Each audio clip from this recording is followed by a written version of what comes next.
So we're broadcasting and recording. Okey doke.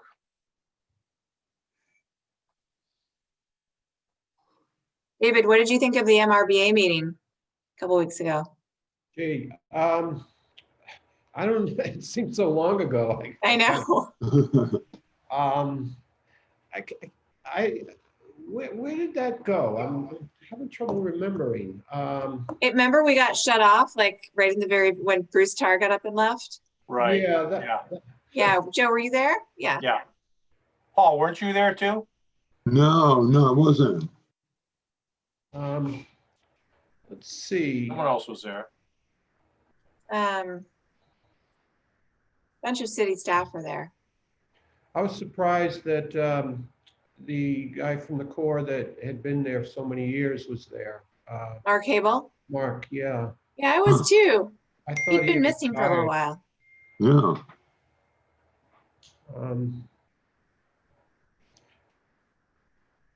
Not much happened. No, I should probably get my notes, but I wasn't, it seemed like things were going along. I think a lot of time was spent on the what was going on in Reservation Terrace as far as the bags problem. Yep. I don't want to, that's one of our items, but Yeah. and I am quite curious about that. Hi, Ron. Happy New Year. Hi, everyone. Happy New Year to you as well. Yep. Ron. I was, Julie, I was impressed with what Jordy did at the, where Lutton Kelly's is. He did a nice job. Yeah. Oh, fixing that up. Yeah. Yep. Good. Yeah, I think he just didn't really know. I think it was good that you brought that up because no one else was really focusing on it, and he got it taken care of. So I was in What pretty happened bad there? shape. What was it you got taken care of? There was a part where the project that's going on by Lutton Kelly's, where the light is going over State Street, they had finished up for the winter and they really left it in pretty rough shape. And that's one of my usual walking spots, and it wasn't good. So you're just another loud neighbor? Yeah, that's what I Okay. do.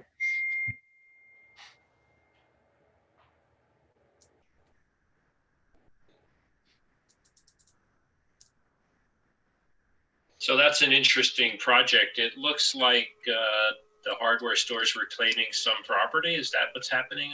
The way that intersection is narrowed a bit?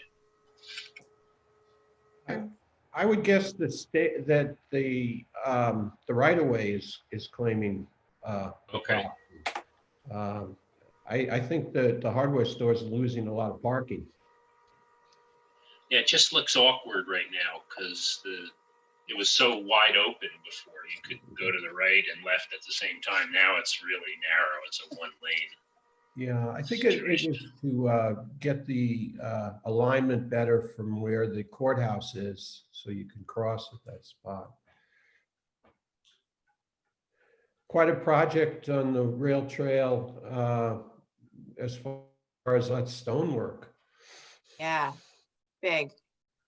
They're doing a lot of work out there. For those people who haven't been down to the water treatment plant, wastewater treatment plant, they're working behind there now, moving a lot of big rocks around to get the wall done. Kind of a mess. Is this part of the resiliency plan or is this? It's a little of both. It's a little part of the resiliency plan and it's a little part of just finishing the rail trail project.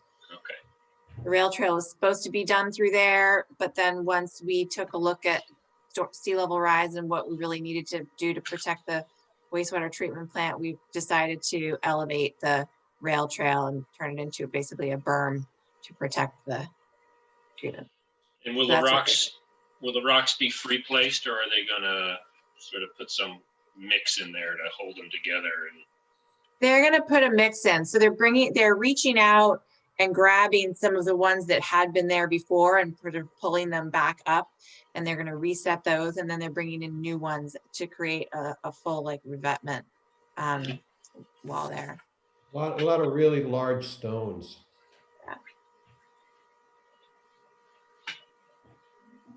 We don't have Gretchen yet. No, we don't have Gretchen yet. I'll give her another minute. Okay. And then we'll get going. Okay.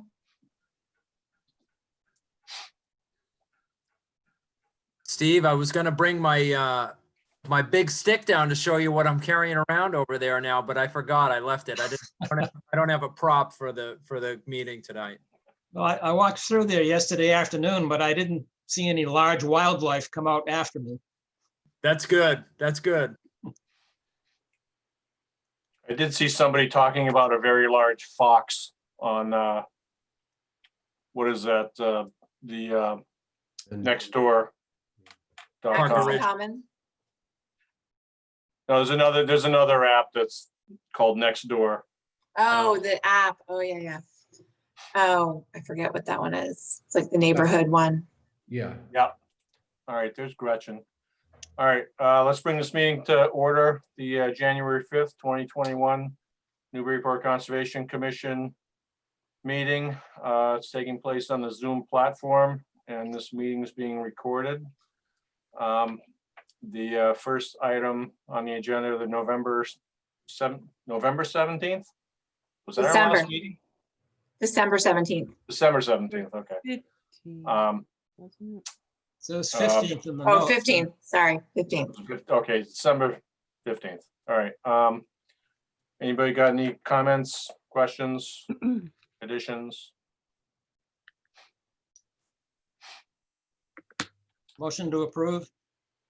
second. All right, Paul Haley. Do we lose you, Paul? Here, Oh. yes. Oh, there you are. Yeah, your audio is terrible, Paul, just so FYI. Yeah. All right, Steve Moore, Yes. Dan Warshaw, Yes. David Vine, Yes, Ron DeCola, Yes. and I vote yes. Next item are the Plum Island updates. We have Plum Island updates. You want to give an update on the MRBA, either one of you? You do it, David. I guess it was more of a review of what was going on. There was one of them, I wish I had my notes with me. Were they dropping the Newbury and was it Julia? Yeah. And Salisbury, I saw that they're dropping those 103 studies Yeah.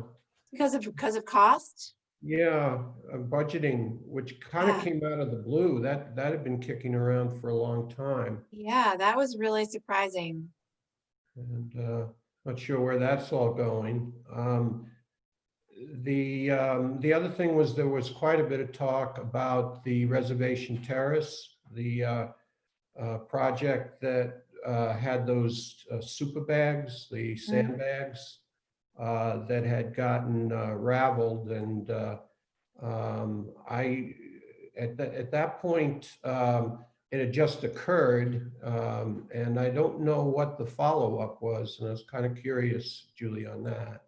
Yeah, actually, it's a good question. I did set up some photos that I'll just present right now, just for people who haven't been out there. Geez. Oops. No, not working. Hold on. Hopefully my other items are working. Okay. So just these photos aren't coming through, which is disappointing because anyway, what I was going to show is a picture of the sandbags placed right in front of the row of concrete blocks along Reservation Terrace that we've all talked about. And before which was like probably 2 weeks ago, 3 weeks ago, maybe, before the storm that we had right around Christmas. And then a photo right after Christmas, the day after the storm, when really what happened was the blocks and the sandbags were overtopped by the waves. Reservation Terrace was flooded, the homes were flooded, sand, probably about 2.5 feet of sand ended up on Reservation Terrace. And you couldn't even see the bags anymore. They were sort of toppled over, pulled out. A lot of them were buried. Even the concrete blocks, which have been there since the 70s, were knocked over, pushed around. Any of the ones that were on the second row were knocked off. And even some of the ones on the bottom row were sort of tumbled a little bit and loosened. And what it looked like is that the sand just got pulled out from underneath everything, which destabilized that whole system, and it just sort of crashed down, and everything ended up in the street. So it's a real problem. What they've done since then is they've scooped the sand back up off the street and created a pile of sand right along the edge of Reservation Terrace where the blocks used to be. I don't know if they reset the blocks or they just piled the sand up on top of them. So there's sort of like a berm of sand there now, about the same elevation, maybe a little bit higher than where the blocks were.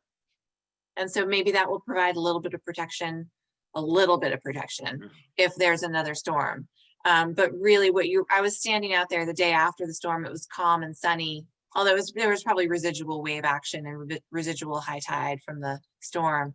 But you had to jump out, and standing on Reservation Terrace on 2.5 feet of sand, you had to jump out of the way when the waves came, because you're essentially standing right at the water's edge when you're on Reservation Terrace. So it was pretty bad. And there really is no protection right now if there would be another storm. So I don't know what the next steps are. We're talking with CZM, with DEP, with the state EOEA, and Donna's working hard to get them to commit to something. We still don't know what that would be. So there's really it's hard to even know what you could do out there, because there's really no room left. There's no dune left. It's just going to be, and we don't want to throw bunch more sand out there only for it to go right back in the water. Can the sandbags be put back in place, or are they gone? The sandbags are, I'm so sorry I don't have these photos. But the sandbags it would be very hard to pull them back into place. They've sort of all slumped and moved, and some are buried further down the beach, and others are kind of just mushed where they are. I suppose an effort could be made to pull them back up. But what I think was happening, if you remember last time we talked about this, we said, oh, the sandbags are working really well. There's sand piling up in front of them, and there's sand piling up behind them. And it looks like they're actually doing a good job. They're sort of capturing sand. Well, that wasn't what was actually happening, which makes much more sense. What was happening was that sand was getting pulled out from under them, and they were sinking. So it looked like sand was being piled up, but the bags themselves were actually sinking into the sand. So I don't know. I'm not the right person to ask about what the next step is, but we are working on it. I'll give you an update as soon as I get one. Well, I know when we decided to put them in there that the engineers who designed it didn't have a lot of faith in whether it would work or not. So it was very much just a sort of a desperate emergency effort to put some form of protection there, and maybe it did work for a little while. While they were sinking, they were still providing some level of protection, and I'm sure they helped a lot during that storm. But now they're not going to be very helpful now. So yeah, I'm sure they were there, so they minimized something. Yeah, it didn't allow the waves to just roll right up onto Reservation Terrace. Well, but they did sort of roll right up. So that's what's crazy, that even despite the bags being there, the waves were like basically crashing on Reservation Terrace itself. Well, I'm just saying immediately. Yeah, immediately, right.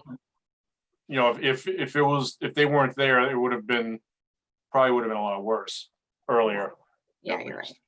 So, all right. Next item, Colby Farm Lane landfill solar project, stormwater update. Okay, I'm going to, Joshua, I'm going to promote you to a panelist and allow you to talk. Is anyone else here from that project? Other than Josh? Hi, sorry, Josh. can you guys hear me? Sorry about that. It had to rejoin. So thank you, Julia, Mr. Chairman, Commission members, thank you for having me here tonight. I'm joined as well, Marissa Valentino from BSC should be on. She has her hands up. I Yep. just moved her to, yeah. Perfect. So thank you again for your time. Hopefully this isn't a long conversation, but want to answer any questions you may have. As the commission might be aware, or definitely is aware, we obviously permitted the proposed solar project on the landfill on Colby Farm Lane some time ago now. In late 2019 was when the planning board permit was issued. And then we obtained a post-closure use permit from DEP the following February and into March. We're at a point now where we are working with a potential long-term project owner and hopefully targeting a construction start date for the project. My hope is, the beginning of the spring time period, somewhere from in the March to April timeframe. So as part of working through everything and just making sure, I'm checking all my boxes and crossing my T's, dotting my I's, I wanted to check in with Julia, make sure that the commission didn't have any questions or any open items with the project that they wanted to address. And I forwarded her the site plans that were obviously approved under the planning board. She had requested some additional information related to the proposed, related to the drainage on the site, any very minor modifications we're making to the existing stormwater management system. BSC prepared and I forwarded a very brief letter, which you should have, describing the work involved with the project. And again, as I mentioned, it's very minor, as you can see from the letter. And accompanying that letter is just a couple of exhibits that show snippets from the plan. Thank you. Of where that work is occurring. Again, when I say work, I'm really just referring to the slight change to one of the outlet structures in Basin 2 of the existing stormwater management system. So with that, I'll leave it there.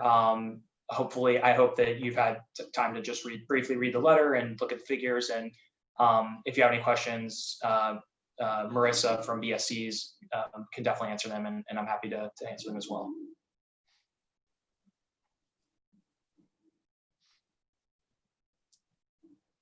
When will the project be coming forward?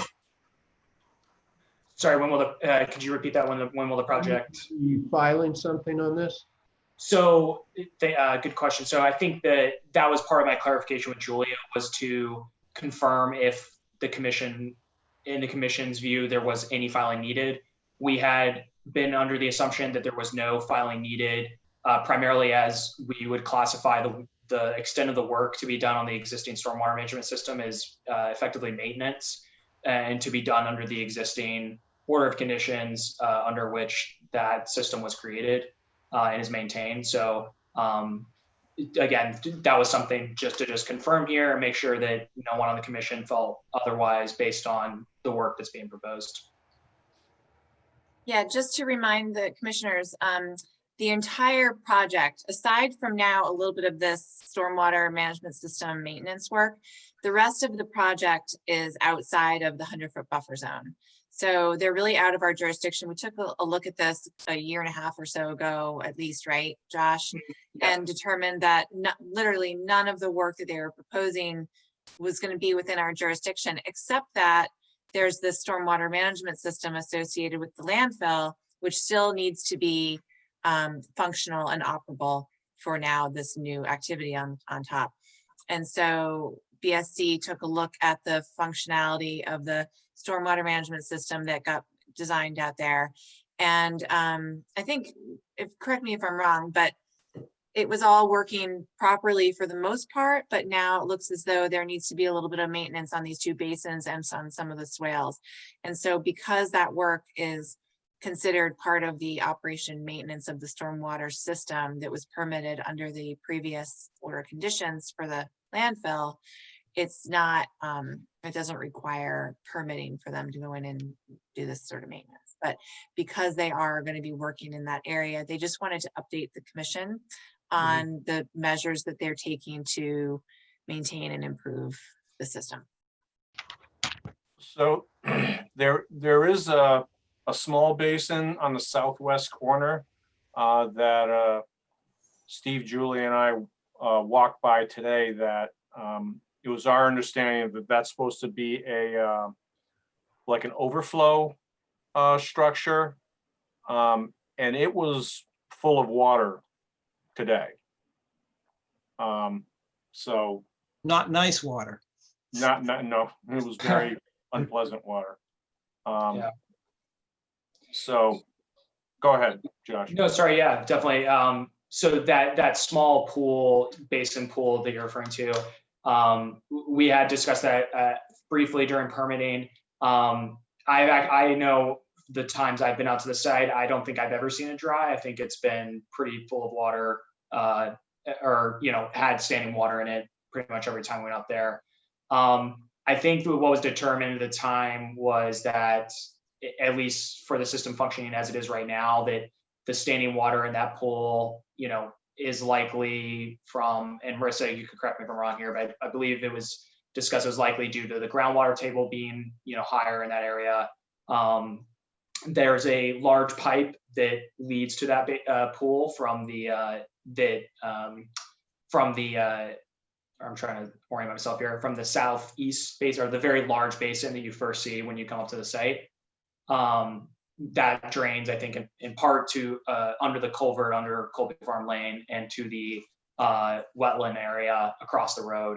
But then there's this large stormwater pipe, I think 30-inch diameter pipe that leads to that pool. So as far as we're aware, that pipe is functioning how it is, that the pipe itself, and then again the pool, I believe it just having standing water due to the groundwater table.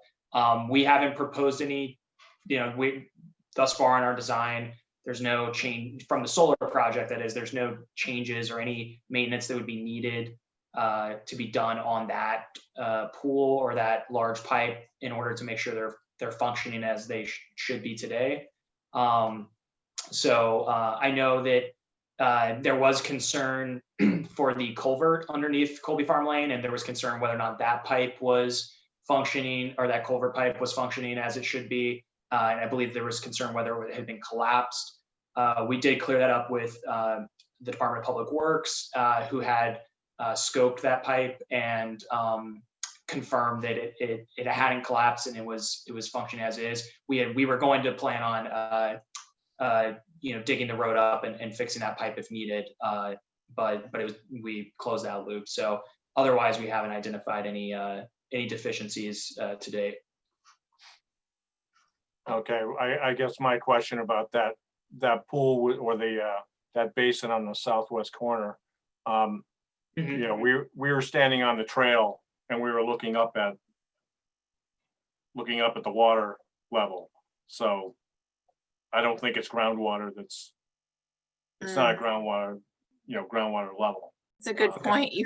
You had to stay. Yeah, exactly. Yeah.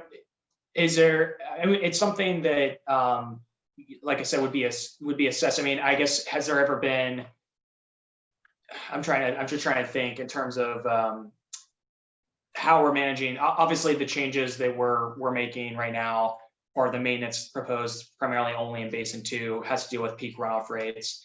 At the time during permitting with the planning board, I know there wasn't a concern raised with the there was some attention brought to the water itself. And in terms of, I know you mentioned, your observation that the water didn't look nice. And I believe at the time there was discussion about how, if there was concern about the quality of that water that's in there, that should be handled, with DEP and the closure certification for the landfill. That should have been taken care of with inspections from DEP, which can certainly be followed up on. But in terms of the standing water, I don't think that's something I think the belief was that it was not a concern at the time. And Marissa, again, feel free to jump in here. But from my recollection with working with you and Mike throughout the project, that wasn't highlighted as a concern in terms of the water that was staying there. And we hadn't heard any concerns about there being, say, like a large amount of overflow or like degrading that trail that's next to it, or flowing out further. So Yeah. can I just before Marissa, I just want to add, as Josh said, it's not really doing any harm. It doesn't appear to be causing any problems necessarily. But the issue is we don't know where that water is coming from. Like Joe said, it's the water, there's always water in there and it's always flowing out. And it is high, it's significantly higher than probably the water table, because like Joe was saying, we were standing out there today and it's above where you're standing pooled in this pond. So I think would like to know what it is. Where is it drained? Where is that water actually coming from? Well, I think it's supposed to be coming as overflow from the big pond, the first one you see as you're driving down Colby Farm Road. And as I recall, and I could be wrong, the culvert that goes under Colby Farm Road is supposed to be sort of an overflow that feeds the vernal pool there. And I have never seen any evidence that any water actually flowed through that culvert. And if it's overflow, it's supposed to be from overflow, then the little pond that we're talking about, that is supposed to also be overflow from that big pond. So why is one full of water and one not showing any evidence of any water? So that is correct, that the smaller pond is overflow from the larger pond, and there is an outlet control structure in it that will take the water and discharge it at a metered rate. As far as the source of the water, there is, most of the water from the larger pond is overflow from the landfill. I know that there may be some groundwater seeping into the smaller basin, but it is, from a stormwater perspective, everything is sized accordingly to handle the stormwater on the site. So is the water that's supposed to flow under Colby Farm Lane into the vernal pool controlled by that same structure? Yes. So there's two structures within the pond. There's a primary structure and a secondary structure, and both of them work together to make sure that the pond discharges at the correct rate. Okay, but are they both at the same level? They both have different, so they're both standpipes that have different outlet holes.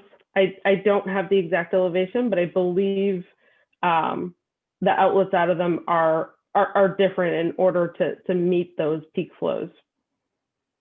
So is there a possibility that the standpipe in the southwest corner one is clogged? We did take a look at it, what was it, a year and a half ago to confirm the outlets and to confirm the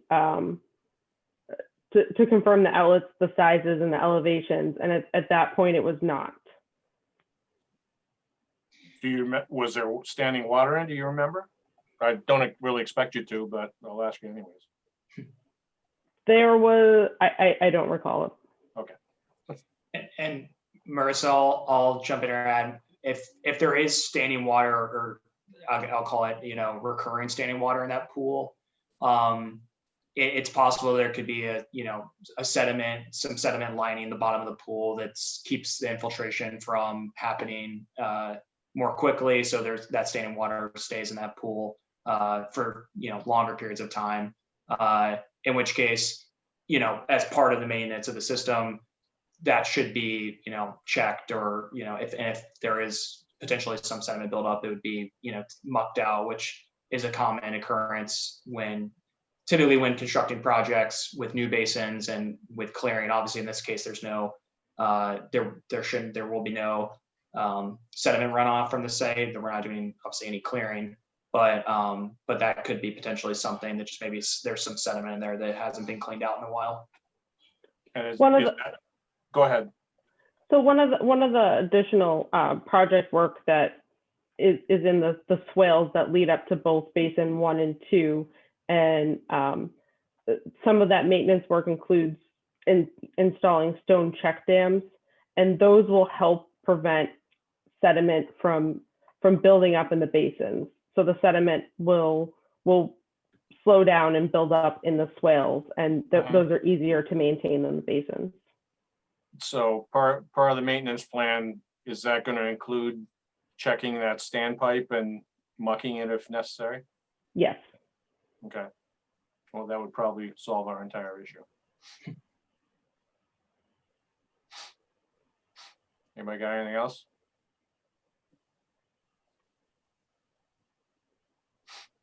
You guys have anything else? Josh? Nothing else from my end. And Marissa, unless you have anything, otherwise, thank you for the questions, and hopefully the additional information was helpful, and always available for additional questions if you have any that come up.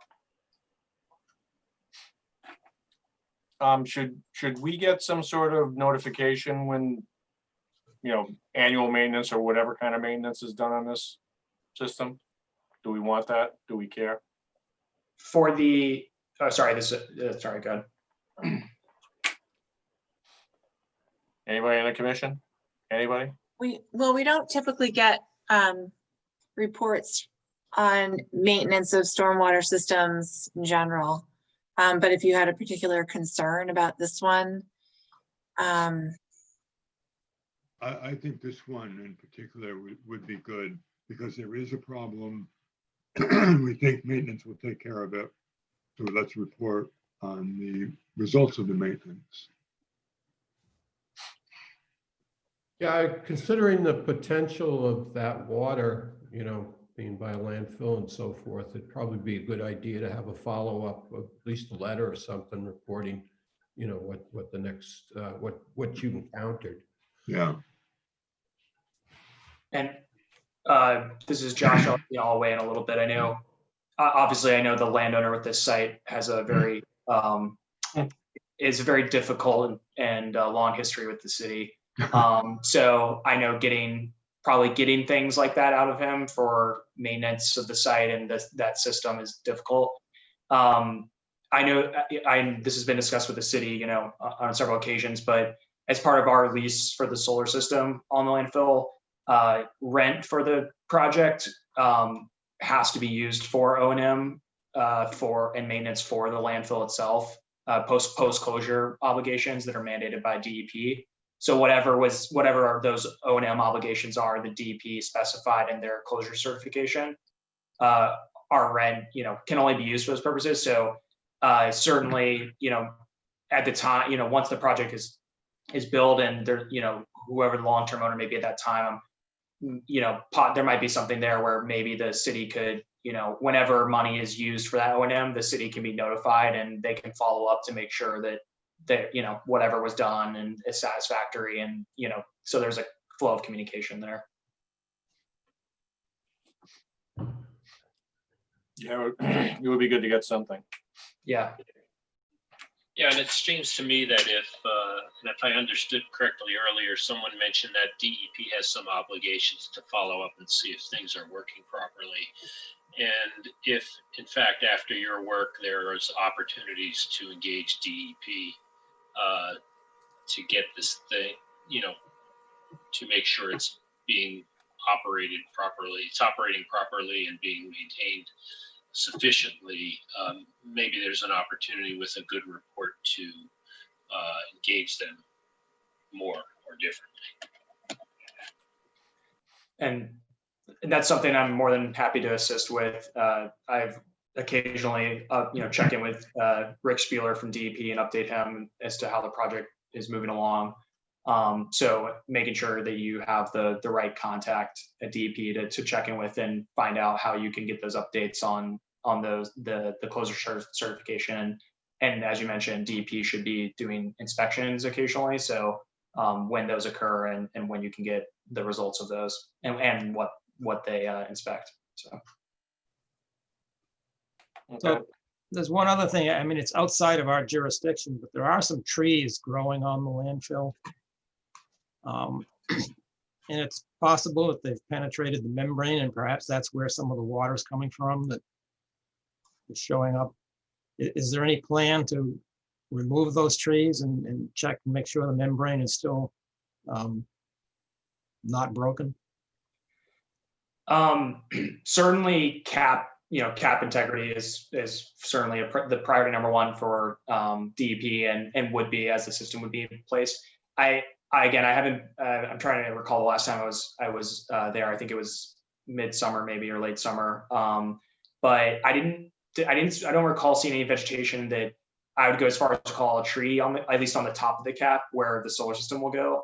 There definitely is certainly tall grass growing, and there could be root structures that are going down into at least the top soil and sand infiltration layer. So if I think that can be, that's part of DEP's inspections and obviously, and certainly before the solar project would be, anything would be installed, there would be, DEP would require, as part of our permit, would require, inspections and making sure that the cap isn't, during construction, there would be inspections to make sure cap integrity is maintained, and that there's no disturbance from the installation of the solar system. So if that's something that's a concern, I'm sure that can be remedied prior to construction, that someone's been out there and checked to make sure that there's nothing that would cause concern of a cap rupture or issue. Yeah, well, I'm sure this isn't your first rodeo on a closed landfill, but any integrity issues, if it starts undermining and collapsing, will be an issue for your system too. Yeah, absolutely. And we definitely spoke with, this was a big topic with the planning board and with the peer reviewer, Phil Christensen. And but certainly if that became an issue, it would be, we would be very involved with it, obviously. So. If it did become an issue, what would happen? Who would fix it? Sure. So if any issue to the cap, or if any damage was done to the cap due to the construction of the solar array, then that would be the responsibility of Blue Wave or and whoever Blue Wave may be contracting with to build that project. When building these systems, there's insurance that's maintained, obviously because of the heightened environmental concerns for potential occurrences like that. And DEP would, there's a process where DEP would shut down the site, construction would cease, DEP would oversee a repair of the cap if needed. And then once that repair has been satisfactory to, their standards, only then could construction, recommence on the project. So it wouldn't be I guess maybe if there's a hidden question there, it would not be the landowner having to take care of that repair or dragging his feet, as long as it's if it was caused by the construction of the project. Well, what if the cap was damaged, but not by your project? Then, yeah, that is the kind of limit of liability there. So if somehow the cap were damaged and it was determined that wasn't due to the solar project and that was outside of the solar project's influence, then that would be the responsibility of the owner of the landfill. I know there's been a repair previously, and that was done on the eastern facing slope, or at least riprap was put there to stabilize the cap additionally. But that would be the delineation. So. Okay. Anybody else? For me. All right. Well, thank you. Yeah. Appreciate your update. Yeah, very much. Thank you, Chairman. Thank you, Commissioner members. Again, if you don't have my contact information from Julia, feel free to ask for it. And if any questions come up, send them our way. But you'll certainly be apprised as we get closer to construction and any necessary filings or reports related to construction that we may have to make would be coming through. But that won't be for a little while. So, Okay, Thanks, All right. Josh. yep. thank Thank you. Thank you. you. Thank you, everybody. Thanks. I do want to, we're not going to do it right now. We'll move on to certificates of compliance, et cetera, but do want to discuss the Parker River Clean Water Association request to, for a bridge over the Little River, but we'll wait till after these other items. First item is Kevin Conway, care of Lisa Mead, Telman Costa LLC, 1161st Street, certificate of compliance.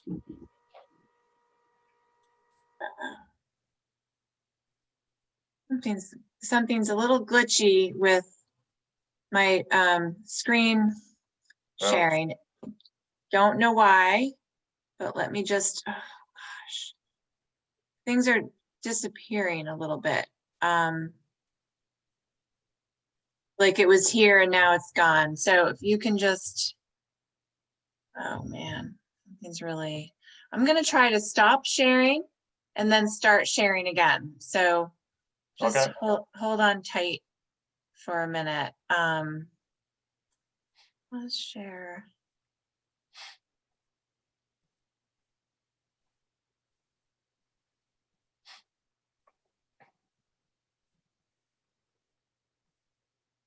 All right, stop sharing. Let's try again.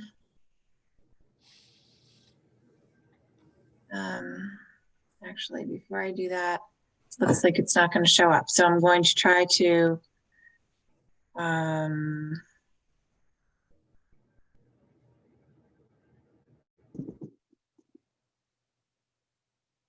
it's saying insufficient data for image for some reason. I don't understand why. Let me close it and try to reopen it again.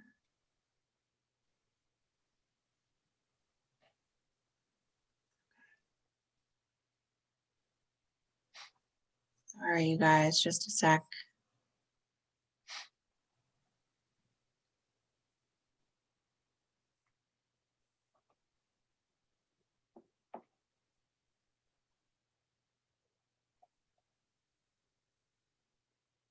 I don't know if it's something wrong with my.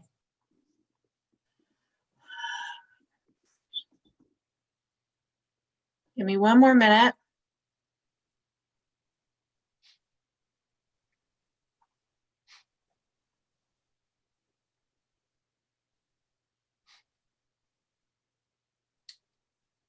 And you're Is the screen still blank? either, well, there's call to order. Okay, so we can still see the agenda, still see the minutes. Yeah, Can't see anything after that. Can you see? Oh, okay. It's like No. things are disappearing. So again, I'm going to try to close down all of the all of these PDF files that I had open, and I'm going to try reopening them again from the beginning. no, it's worth a try. If we need to Worth a try. reboot the session, we'll do that too. Right. Well, this particular one, you did send a plan. I Oh. did. Yeah. Okay, can you all see something now? Yes, What are you seeing? seeing the project information. For request for certificate of compliance? Yeah, Okay, good. All right, so that's what we're starting with that. This is the 1161st Street request for certificate of compliance. Okay, so why don't we move forward? Okay. I'm going to promote to panelists Mara Robinson. I believe she who's on this? Is it Olympia and Mara? I'm gonna ask them to begin. Hi, Julia. Hi, Mara, how are you? I'm gonna promote you to a panelist so we can see you. And you can go ahead and start your presentation of this certificate of compliance if you'd like. Explain the project. Sure. Oops, sorry. Hi, Olympia. Hi, sorry, I got cut off for a moment. I didn't mean to interrupt. Right. Mara, do you want me to start off? There we go. Okay.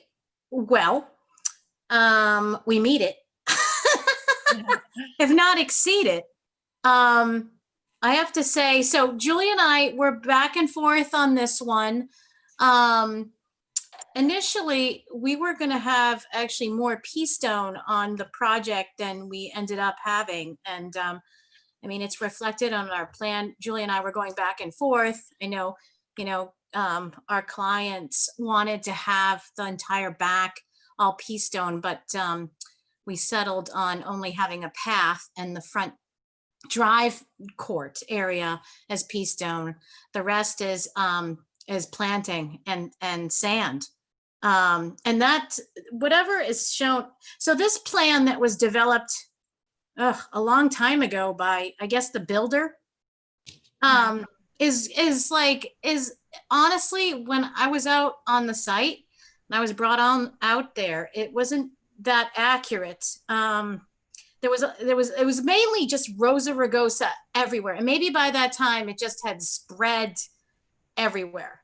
But we got in there and got rid of it. As you know, it's invasive, and we placed it all with Rosa virginiana and beach plum and winterberry and native grasses. Okay. Here's I'll just bring up the site photo. I have actually too a 3D, the 3D design, Julia, too. Well, that works too. And I also have the original design that Julie and I went over. Yeah, I'm sorry. I did exactly like that. Right. I wasn't able to pull that one up, but sorry, Okay. this one, That's this is, at least we got the photos. Because you have the real thing. So yeah. Okay. Because I can share it on, if you want me to try and share it on my. No, that's okay. I think this will do, but where are the grasses? It just looks like there's less planting than was originally. So there's definitely not less planting. It may just be because they're not full grown yet, but we did actually put in the plantings are substantial size. I mean, they're anywhere from 3 gallon to 3 to 4 feet. We have some juniper that are over in the corner back there that are 7 to 8 feet. And the grasses are all along the fence, and they're all under the staircase on the side there as well. We actually added even more grasses in, and they're all in the front too. Okay. Yep. So they're all in those front beds by the steel support columns. There's all grasses in there, and then there's grasses all along the fence. Yep. On the left side there.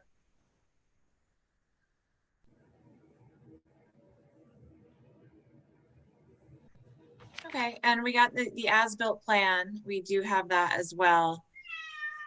And we've, one of the things. Yeah, that's my cat. Very loud one. This was the project, if you remember, where they built a utility chase as sort of more like a room. And then they were asked to reduce it back in size. And this was the outcome. So this came out really well. They definitely reduced the size back down, and the modifications worked. So that looks good. What is the ground cover around those trees. It's all like, it looks like a light brown color, pretty much looks like the majority of the site is covered in it. Can you describe what that is, please? Sand. Okay. Yeah, it's just sand. It was just because it was just freshly put down, I think, when these pictures were taken, and that's why it looks the way it does. So Mara, do you expect other things to grow in there? Do you expect dune grass or anything to fill in the bare areas? No, It is pretty because bare. It looks like it should be more vegetated than that. You've no, got a because pathway, but the pathway is really just a different type of loose material. Is that Right, sand or is that crushed stone? nope, that's sand, and then there's pea stone in the middle that has Okay, the yeah. cobble on the All right. sides. No, I think maybe it looks so bare because it was all invasive Rosa rugosa before. So it was all, full of that. These roses are gonna get bigger. They're gonna get to be about 8 to 10 feet and fill in, but they're not gonna be overly, crowded in there. So But it will fill in though. It will fill in. Yeah, And it is regular sand, so beach It's grass will grow in it. it could, Yes. yes, yeah, potentially. Yep, and as we know, beach grass definitely takes off for sure. Okay. So was that fire pit in the original plan, or is that an addition? That's a portable fire pit. So that's just one. And Libby can even speak in behalf of our client about that, but that's just a portable fire pit. It's nothing that's built. It can be moved around. And to just refresh the commission's memory with this, I know this project was proposed a long time ago. The original order of conditions was issued in 2018. And I know as this design work really began, it was the start of the pandemic, which feels like it was 10 years ago, even though it was just in March. So what Mara worked on and worked with Julia on is a design of this whole back area, which I apologize for not including in this documentation with a certificate of compliance, because it was never affiliated or formally approved by the commission. It was kind of this back and forth progression of what should go where, the removal of the Rosa rugosa, the replacement with native plantings. But this walk is almost identical to a plan that I believe is dated March 2020. I have a copy of it. I think it was sent to Julia back in, where is it? Back in March or I remember April. this. Yeah. I remember this now, and I apologize, Mara. We did talk about it. It's okay. I guess it's It was just a long time ago. between what you see when someone shows you a landscape plan, like the one that we had, the original one, it shows just vegetation everywhere. Yeah. Yeah. And then when you see on what happens on the ground, it looks just like there's nothing there in comparison. The reality versus the plan sometimes doesn't quite. And I think our goal was to make sure that your revised plan was going, which is what the homeowners wanted, was going to just make sure that it had the same square footage of native vegetation Yep. as the original plan. And so I guess that's what we just need to confirm on this, because it looks sparse. There's a lot of gravel. Right. Well, there There's was a lot of, areas on the plan that says existing landscape to remain. And I guess that would be something to check as well as per the plan, is it all remaining? Could we pull Yeah. up that plan? Do you mind, Julia? Oh yeah, it would be right here. Sure. So I do want to point out that there's a series of vegetation and like little plots on the left. It's my left-hand side of the plan, and those are actually on the neighbor's property. Unfortunately, These? correct. Okay. So that at least explains where those went. And unfortunately, the person that prepared this plan did not end up making the plan that was later approved or really taking this work to its final stages. But I believe, as Mara mentioned before, the scale of this is a little off, or I don't know if you want to speak Yeah. more to the existing Rosa rugosa and its It- scale and shape. It's honestly, it's kind of a joke, if I can be perfectly honest. I mean, like these giant green spaces, I mean, they look huge. Well, I but mean- you can see from the aerial that there was, and from this, that there was some substantially sized Yeah, vegetation Rosa back. rugosa was in there. And we dug all that out. I mean, in order to get that all out, I mean, we had to dig pretty deep too, because it was pretty thick. And the Yeah. notes in the plan say existing rugosa to be removed and relocated. Did that occur? Absolutely not. No. Well, that's what it says. Go back to the plan. I guess we just need, I mean, if the Rosa rugosa was replaced with something non-invasive. Virginiana. Yeah, Right. non-invasive, that's Right. better, but what we need to make sure is that the amount of vegetation is going to be the coverage is going to be the same, right? So you can't have a net loss of vegetation from the dune. So if this was all pulled out and removed, Right. the question is, is this going to cover in the same way? Yep. Yep. Like I said, the Rosa virginiana gets to be about 8 to 10 feet wide. So it's really not a very big lot. And I'm happy to, the board needs to do a site visit with me. We can do that. So does the top picture here, is that where the Rosa rugosa that was removed, is that where it was? The top picture, no, not really. I mean, half of it, maybe. Not near where the juniper is, but the other side, where you see the smaller shrubs, that's where, in that area where some of it was. Down in here. Yep, right. Okay, so the fire pit and the chairs are where the Rosa rugosa was that was removed, Yes. correct? Yep, some of it. Yep. And you can see the trees still on the other side of the fence there, which are overreaching, which may account for a lot of the greenery in that aerial view as well. Okay, so I mean, I guess as long as the areas that are not part of the pathway, part of the fire pit, part of the driveway, which was existing, and parking area, that these areas that are sand and you've got some of the trees and the shrubs planted in Yep. here, if those are to remain as strictly vegetated areas and fill in with the new shrubs and fill in with whatever wants to kind of move in there, Right. then that seems like that will balance out from what was lost in terms of coverage. These are definitely, they're native to the island. They're not invasive. They're specimen quality plants. And they're definitely a lot bigger than what the board typically requires to put in. So I think it came out beautiful. Has it gone through 2 growing seasons yet? Not yet.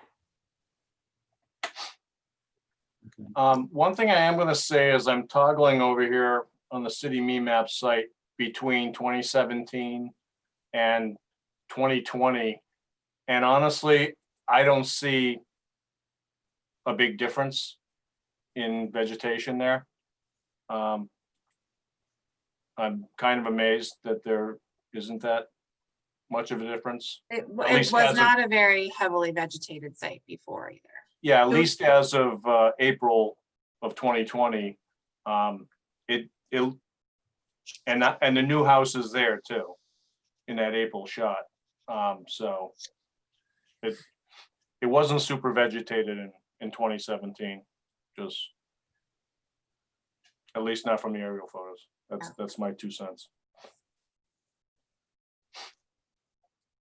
So I guess my concern is, would we want to issue a partial certificate since it hasn't gone through two growing seasons?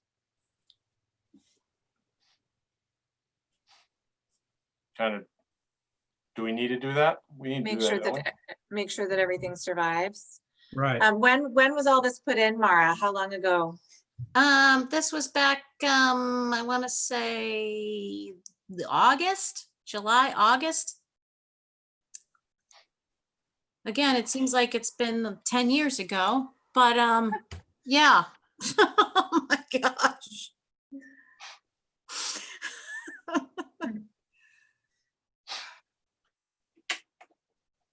Yeah, I don't have much of an issue as it is right now.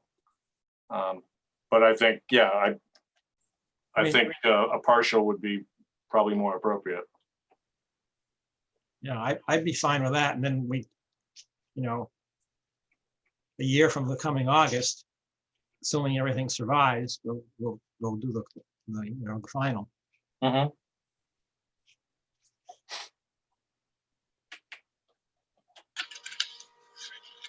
To that end, I'll take a motion.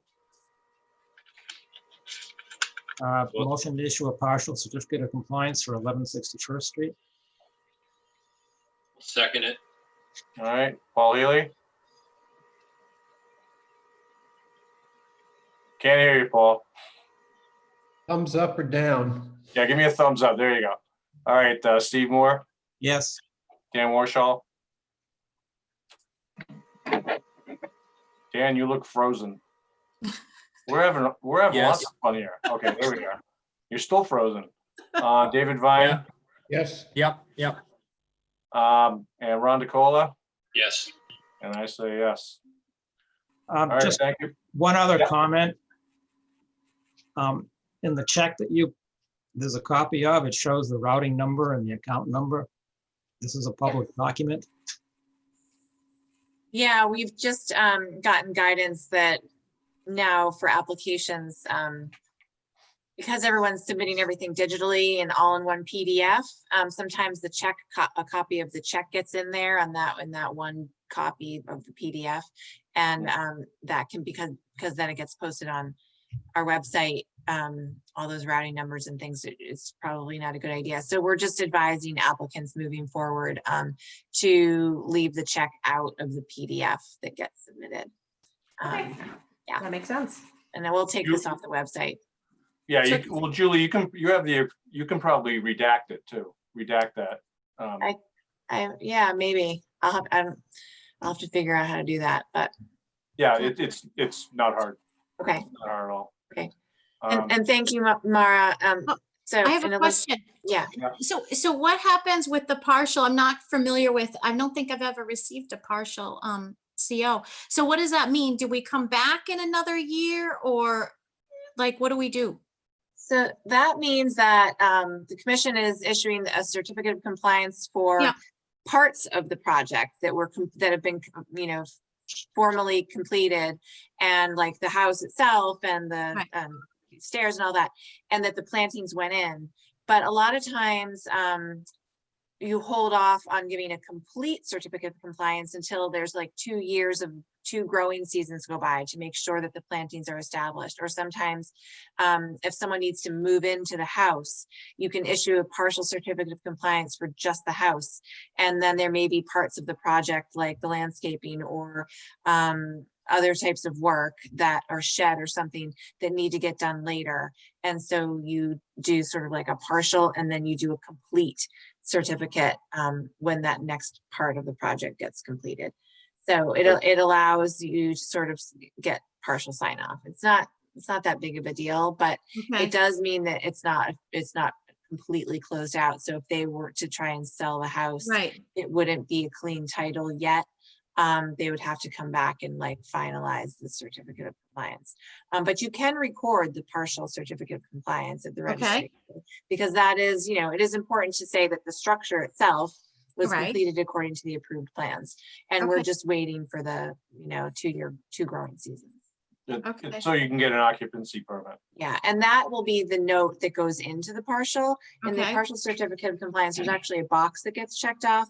And then it has you say which pieces of the project are included in that partial, and then which pieces are still remaining. So this would be the structure, the driveway, the other site work is included in the partial certificate, and the remaining work to be done is establishment of the completed plantings. Okay. So who's responsible for coming back for the final? It could, the property owner, the applicant, that's sort of up to them in terms of who wants to take the initiative to come back and get that get the complete certificate in a year. But it's best to get that done so that it doesn't surprise the property owner later if they forget about it and then want to go sell their house. I just want to make sure we're all on the same page. I don't see anywhere in the order of conditions, if there is a established growing period, and if the commission does want to impose one and issue a partial, it'd be really great if we could have a definitive time frame that we're looking at, since the plantings did go in August. Are we looking at surviving the winter? Are we looking for next August? What time frame? I think we're looking at August of 2022. 22. That would be 2 years. There's nothing in the order of conditions. I'm just gonna check. No, I might have missed it, but I didn't see anything. Typically, it's in there. I think it's part of our standard. Typically it is in there. I might have missed it. No, you're right. It's not specifically in this one, and that may be because, I don't know why. Because there wasn't really a planting plan. It was just moving things around. Julia, is it, you had only gone so far on that page. This says post-construction. Is there anything? Yeah, that's just the last condition about how to apply for the certificate of compliance. So you're right, there isn't a special condition in here about 2 growing seasons, but the commission can issue a partial if they're concerned that those plantings, need to be monitored for survival. We've issued a partial already, so. Yeah. All right, so August of 2022. If they And were pretty planted much- in 2020, yes. All right. Yeah, and pretty much pictures are gonna, it's not like you guys need to come in here or anything. It's the pictures, and Julie can, Yeah, it can really just be an administrative task for the commission if you can just, in August 2022, someone fills out the request for certificate of compliance again and sends in some photographs of the landscaping so they can see that it's all survived. Okay. all right, thank you. All right. Okay. Thank you very much. Thank you. Thanks. Bye-bye. Bye-bye. Okay, next item is 229 Northern Boulevard Realty Trust, Rob Champetti. Okay, I'm gonna promote Rob to a panelist, and while that's all happening, I'm going to try and bring up his PDFs. So hold on a sec. Hopefully these will load now as well. Might have to get rid of the ones you've got open. All right, I'm gonna see if this will work. I might have to close those out. Okay, just a sec.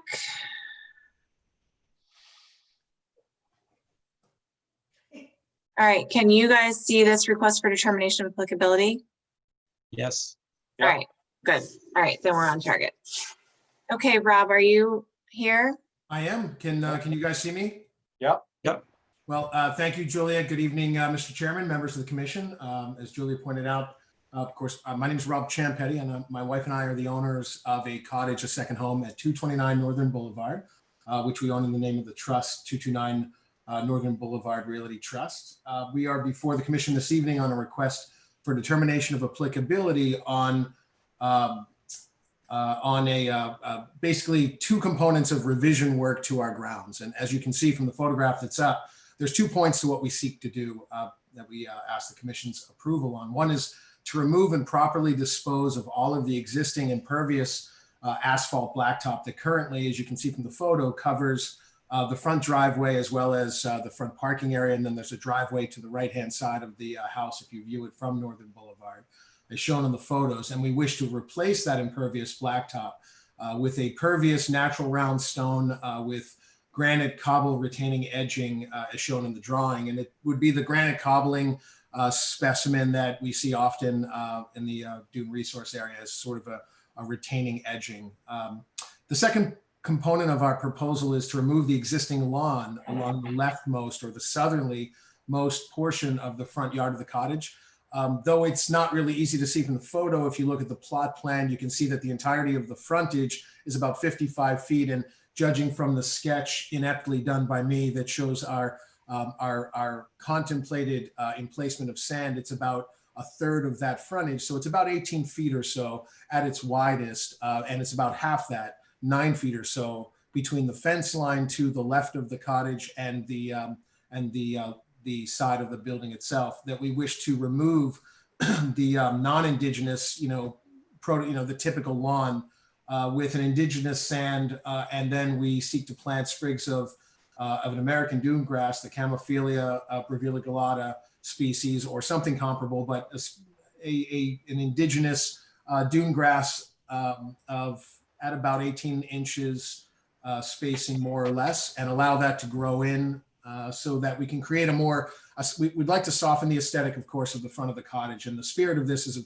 also to remove the non-indigenous, what we'll call, the unsightly, in my opinion, though I'm going to throw out there my personal taste and preference. It's also a harsh material, as we all well know, for a dune resource area. So we're seeking to kind of do 2 things. One is to spin back the wheels of time a bit, to soften the cottage's curb appeal, but also to remove these harsher hardscape elements and replace them with more indigenous elements that will grow and help to retain the dune that we sit on out on Plum Island, and just be a better coverage from a drainage standpoint as well.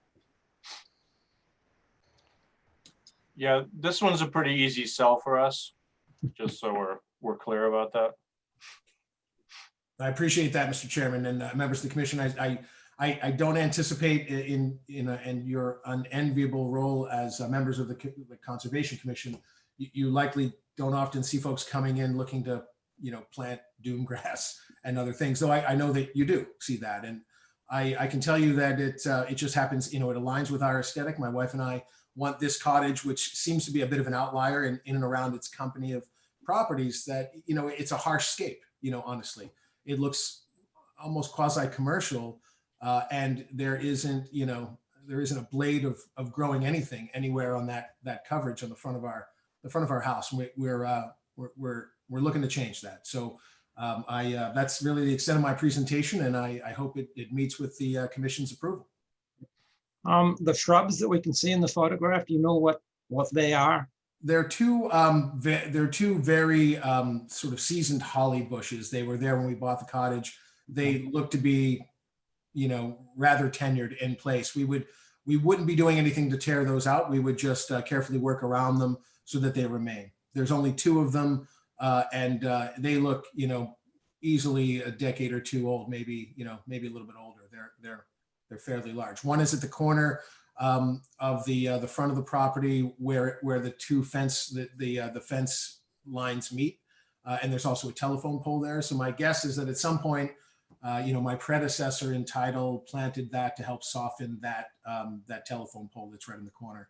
And the other sits between and has grown up full to almost entirely occupy a large portion of that 9-foot span between my southerly neighbor's fence line and the outbound wall of the cottage itself. It almost fills in its sort of micro canopy that entire space. We do trim it to keep it manageable so that it's healthy, and we would look to keep both of those.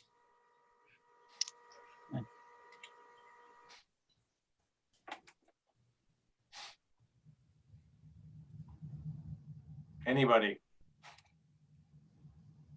Okay, Good. Make a motion to issue a -2 determination. Second. all right, Paul Healy. Steve Moore, Yes, Dan Warshall, Yes. David Vine, Yes. Ron DeCola. Yes. I vote yes, and let the record show that Paul had thumbs up. Thank you, members of the commission, Mr. Chair, Julia, and Happy New Year to you all, and have a great evening. Thanks for your time. Thank you. Thank you. Take care. All right, next item. Michael F. Riley, Lorraine K. Riley, 2 Spofford Street, request for a certificate of compliance and extension. Can't hear you. Now we can't hear you, Julie. Oh, boy. Yep, can't. Now you're off. Now you're on. And we can't hear you. Joe, can you hear me now? I can hear you now. Ah. Now we're just going to swap between people. Yeah. Yeah, see your lips moving, but.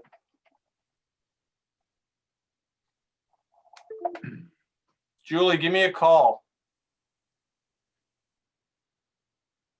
Call my phone.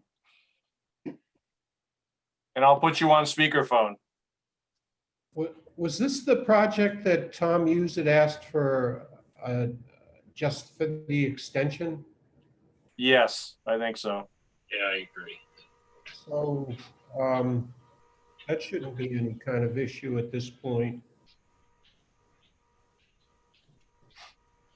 I mean, that's all they're asking for at this point.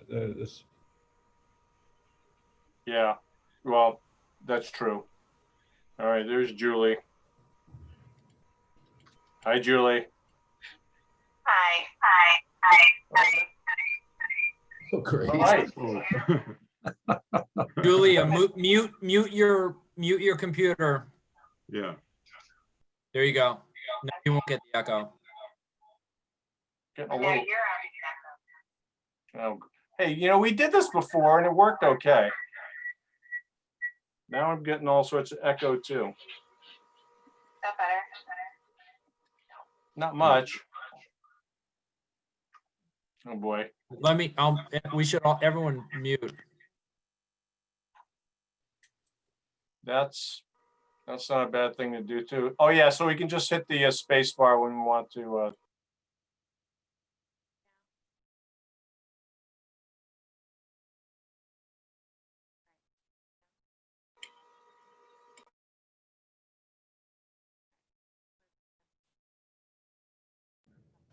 Joe, you can't be muted if we're going to hear Julia. Yeah. Yo, you got to come back. I don't do this technical thing well. It's really bad. It is. All right, well, we're almost. We're We getting- are almost done. So let me just, wait, Joe, take me off of speaker. Yep.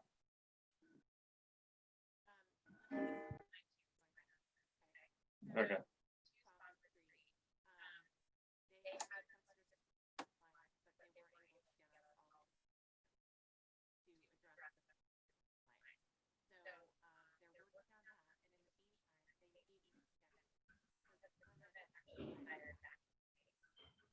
No.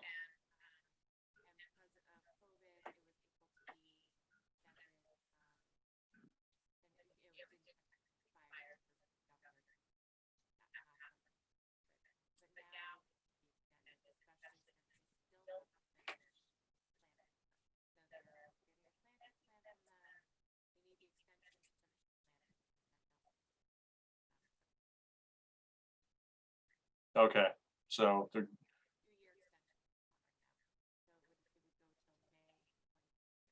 Okay. Now, why am I'm hearing an echo of me too, but oh,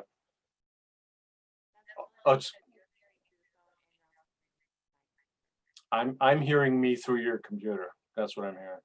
Okay, so so essentially they're not ready. And they're gonna they just want the extension, like David had said before. Okay.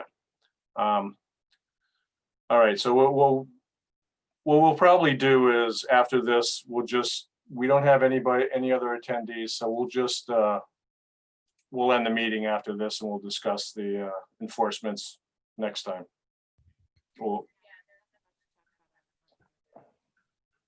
Okay, so, all righty.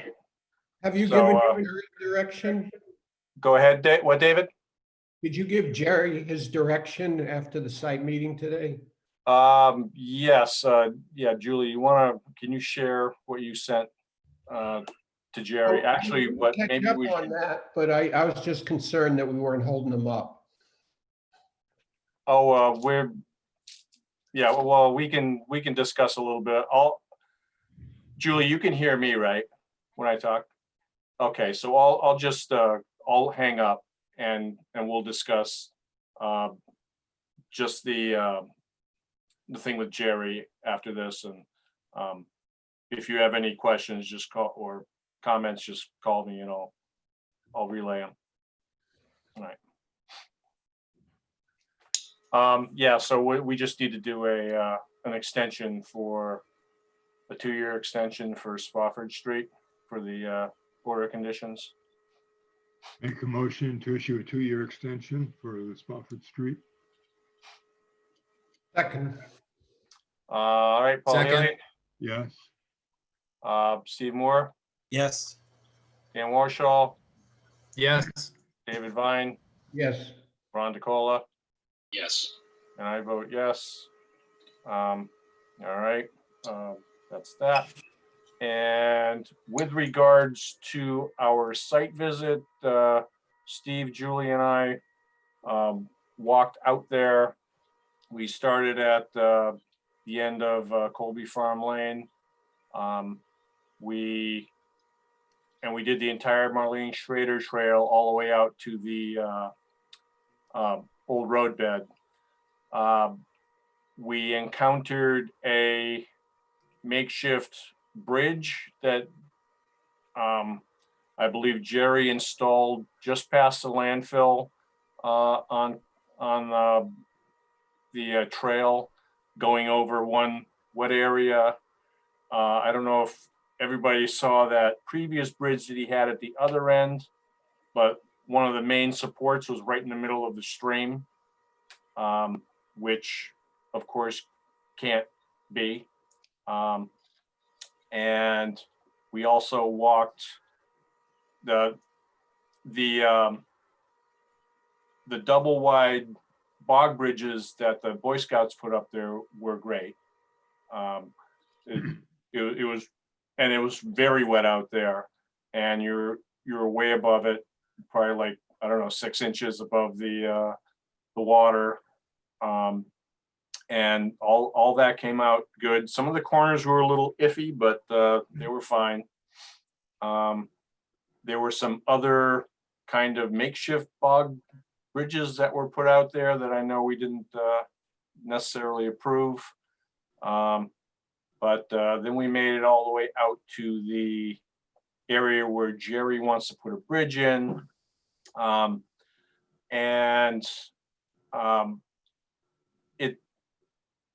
It's very iffy whether he should put one there. It is in, obviously it's in a 25-foot no disturb. He would need a variance to put something like that in. Most likely, they'd have to cut down a large tree, probably I don't know, what was that, Steve, like a 10-inch diameter tree? 8 or 10 inches in diameter. At least one. Yeah, at least one. And there's, it's being sold as a handicap accessible bridge, but the trails on either side are not handicap accessible. Beyond that, there are actually 2 trails. There's a separate trail from the old roadbed that goes over the culvert that's right near there, which is a totally dry crossing. And as Julia explained, because I forget these things, you know, in order to get a variance, there has to be, you know, no reasonable alternatives, and there's a reasonable alternative right there. So, so Julie did send Jerry a letter. Julie's going to share that with us later. Jerry was not pleased about either of these bridges, but you know, I don't know that we're ever going to get anything from him, because it's going to be a tough sell, because it's really isn't required. But Steve, you have anything to add? Oh, yeah, in my opinion, there's no need of having a bridge where he wants to put one. You could put a couple of flat rocks in there and people would be fine getting across. And again, there's, you know, it's fine to put a bridge in, call it handicap accessible, but there's no way currently on either end of that bridge for a handicapped person to get to the bridge. There would have to be some major trail construction in order to get a handicapped, you know, accessible trail to the bridge. Unless the bridge he's planning on would go all the way to the roadbed, that would be a very large bridge. And there certainly is a very viable alternative that's, you know, 100 feet away. Yeah, and it's really a side trail that he created too, Right. as a dry alternative to get onto the Marlene Schrader Trail. So, so I guess we'll see Julie's explanation to him, and we'll see his response, and we'll go from there. So Joe, what's the point in requesting? I mean, it seems, I'm not sure I understand what the motivation is to try and install a bridge that's not necessary. Well, he wants a bridge over that crossing. He had built a good sized one. I don't know if had you seen the previous one, Dan? The No, previous bridge he had? Yeah, it was a big, fairly unsafe structure, with the main footing right in the middle of the stream. Yeah. And he wants as many people using those trails as possible, which is fine, but he has it in his head that there has to be a bridge over that area, which, you know, there wasn't forever. And apparently he desperately wants one there, and he's looking to put in for CPA money or CPC money to install a bridge, which doesn't seem like a good expenditure, and it's you know, he's right in the middle of wetlands there too. So Yeah, it doesn't sound like it makes a whole lot of sense.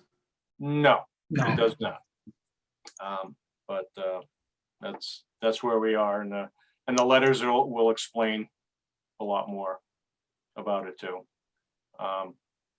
So If anybody wants to go out there, I'll be happy to go with them. We can take a look. you're always looking for an excuse to walk. But yeah, it's a nice walk out there. It's just there's Steve, I'll bring my stick. Oh, Yes. I have seen a coyote out there quite a few years ago, so it might be needed. oh, trust me, they're there. I hear them Oh, all the I'm time. sure. Yeah. So I was gonna try and get there today, but I got tied up with a call right at the time, so I apologize. yeah, and really all you need to do, you can park on the Story Ave entrance too, and it's a lot closer there, right down the roadbed, and just walk up to the Marlene Schrader Trail and the first entrance to it on the left, and you'll see it goes down to the stream, and you'll see the little kind of semi dam that he has put in there for people to walk over, one single line of rocks, which is pretty dangerous, particularly when there's any kind of flow in the river and they're wet. But yeah, it's an interesting spot. No, from the way you've been describing this and the way I've observed him before the commission and so forth, maybe if he's going to get some grant money, maybe he should consider getting an engineer involved somehow, just to go over some of these things. Well, in order to get a grant money, he needs to get approval from us, So, which is going to be a notice of intent. And so, so that's the kicker. And he needs a variance, and there's no way he can get a variance. Yeah. As a viable alternative. so. That's that. So do we have, we're gonna forego the enforcement violations for this time, and do we have anything else? Oh, All right, Motion to adjourn? second, all right, Paul Healy, yes. Steve Moore, Yes. Dan Warshall, Yes. David Vine, Yes. Ron DeCola, Yes. I vote yes. Thank you, Julie. It is what it is. All right, Okay. see you guys in a couple Bye. weeks. Bye, everyone. Bye-bye. Yeah. Good night. Right. So Joe. Joe. Oh, he's gone.